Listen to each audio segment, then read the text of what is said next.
Associer la voix des professionnels de la musique à la dynamique de conservation de l'environnement afin de leur permettre de l'accompagner par le chant. C'est dans cette optique que le thème de la 11e édition du FESPAM a été désigné. Musique et environnement en Afrique et dans la diaspora a été choisi par les experts au cours des travaux de la 19e session ordinaire du FESPAM du 5 au 6 octobre 2016. Mais il ne s'agit pas de célébrer l'environnement en tant que tel.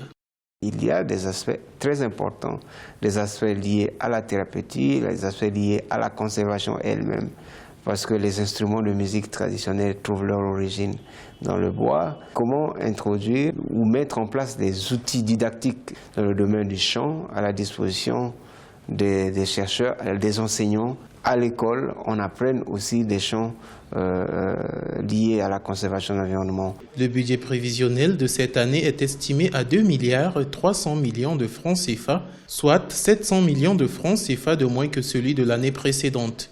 Un code artistique a été mis en place à l'issue de la 16e session ordinaire du FESPAM afin de réglementer les modalités de participation des artistes. Le code artistique a la mission ici aujourd'hui de réglementer un peu le mode de participation au Festival panafricain de musique, mais aussi regarder les questions de rémunération des artistes, n'est-ce pas? Et puis les dossiers relatifs à la participation à telle ou telle édition du Festival panafricain de musique. L'Union africaine a pris l'engagement de mobiliser les États africains, les bailleurs de fonds ainsi que la diaspora afin que le FESPAM bénéficie de leur soutien dans l'organisation et le succès de cette fête du panafricanisme. Un prix de la sagesse bantou sera remis au président de la République du Congo, Denis Sassou Nguesso, au cours de cette édition.